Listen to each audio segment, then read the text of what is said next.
Hey guys, we have already talked about dependent and independent clauses, and now I need to do a little unit on subordinate clauses or dependent clauses.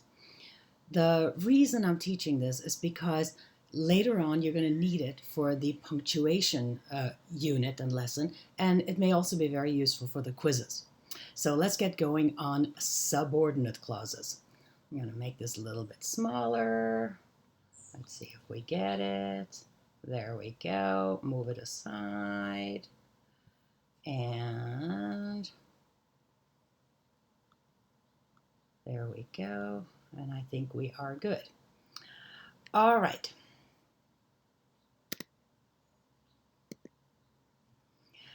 You already know that a subordinate clause cannot be on its own. It must be connected to a main or independent clause. This is sort of like a handshake, right? It takes two hands. There are three kinds of dependent, or we call them subordinate clauses in English. And they are three ice cream cones: strawberry, vanilla, and chocolate. No. Not really. The three kinds of subordinate clauses are adverb clauses, adjective clauses, and noun clauses. These are also sometimes called adverbial, adjectival, and nominal clauses.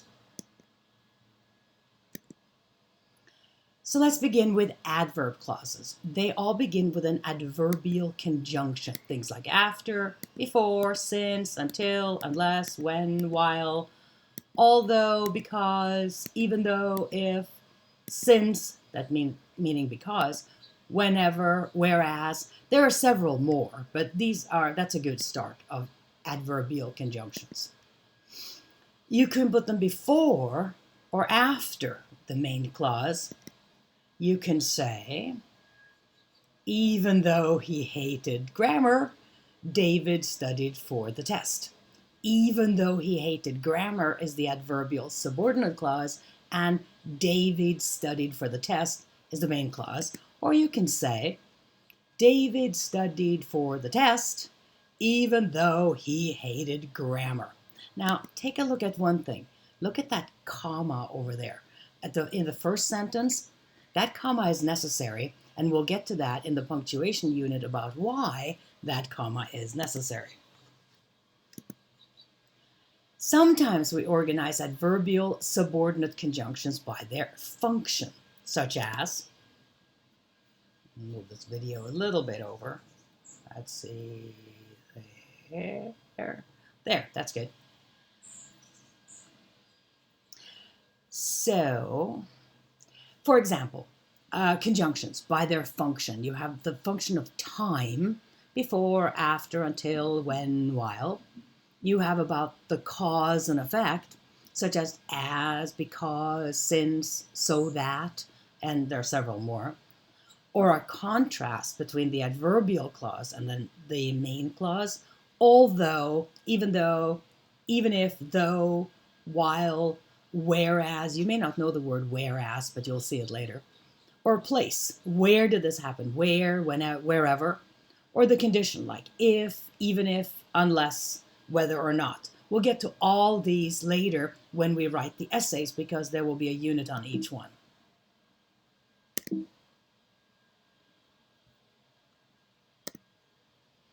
All right. However, there's a problem. Some of these words that I told you are conjunctions can in fact also be prepositions. For example, after she took a shower, Victoria went to work. After she took a shower, here it's a conjunction because it's followed by the subject she and the verb past tense took. But you can also say, after her shower, Victoria went to work. So after her shower, now it's a preposition, followed by a pronoun and the noun shower. So that's a bit of a problem. Let's go on to the second kind, the adjective or relative clauses. You've probably studied this a long time. For example, an adjective says something about a noun. Let's say a house. You can say a small house, a pink house, a cute house, small, pink, cute. Those are adjectives. Adjective clauses begin with these things called relative pronouns: who, whose, whom, which, and that. And I think you remember that who, whose, and whom are about a person, and which and that are about things. Yeah, you remember that. So a few examples of relative or adjective clauses would be: my father, who was a gentle and kind man, died young. Who was a gentle and kind man is about my father, and in that clause, the word who is actually the subject, and was is the verb to be in the past tense, so it's a clause. Or, I often think about my father, whose hobby was fishing. Whose is sort of like his or her, and it's a possessive pronoun, whose hobby, and followed by a noun. Or you can say the author whom you read, because an author is a person, and you can say to read an author. The author whom you read is very famous, or the book which you read is very famous, or you can use the word that instead. The book that you read is very famous. We're not going to say a lot more about relative clauses because you can always look that up in your grammar book. So let's move on to noun clauses. Noun clauses actually are some of the most difficult ones. Students find noun clauses very difficult to understand, and I don't know why that is. Hey, that's a noun clause. I don't know why that is. I don't know is the main clause. Why that is a noun clause, and we call it a noun clause because it's an object or subject of the main clause. So I don't know it. That'll be the object. What don't you know? I don't know it. I don't know why that is. Let's take a look at these. Noun clauses can come from questions. They can also come from statements. And there are two kinds of questions. We call them yes-no questions, the kind of thing you can answer with yes or no, or WH questions: where, what, when, etc., etc. Let's take a look at a couple of these. You can say, who is that woman? Okay, that's a question. You don't answer it. You report it. You say, I don't know. I don't know who that woman is. Notice the question, who is that woman? The verb is before the subject. But in the noun clause, it's a statement now, not a question. So you say, I don't know who that woman is. That woman has to come in front of the word is. This is the major mistake that most students make. Or we can have a yes or no question. Has she done her homework? Yes or no? Well, I don't know. I don't know if she has done her homework. I don't know if she has done her homework. That's the correct way to say it. And write it. Or, what did she say to him? I don't know what she said to him. Subject before the verb in the statement. Or, was he born in Los Angeles? I don't know. I don't know if he was born in Los Angeles. And of course, we say it really fast. We say, I don't know. I don't know if he was born in Los Angeles. So we say it so fast it's hard to hear. Why didn't they tell me? I don't know.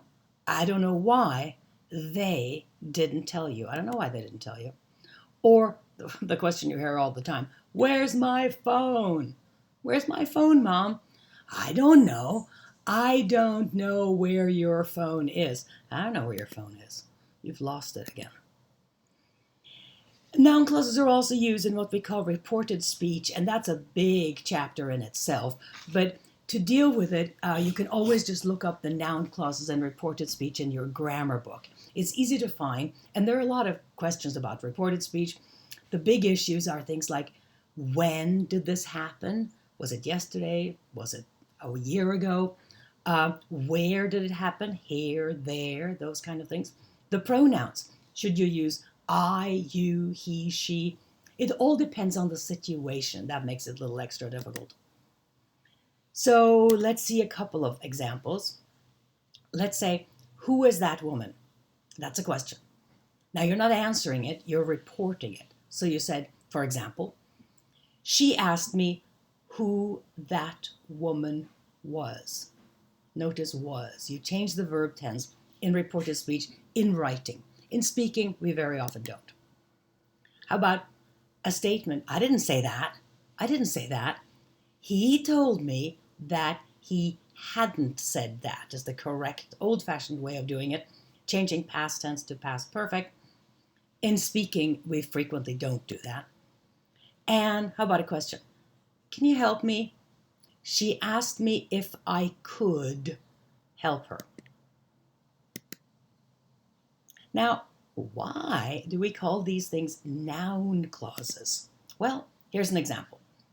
She asked me who that woman was. She asked me, we got subject and verb. Me is not what she asked, it's who she asked. That's an indirect object.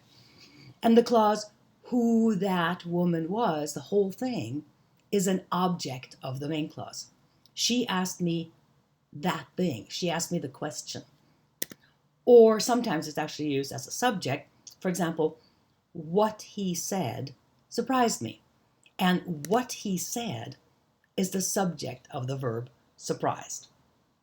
So that does make it a little bit extra difficult. However, I'm not going to go into any great detail about types of noun clauses and how to make them, because that's not the point of this class.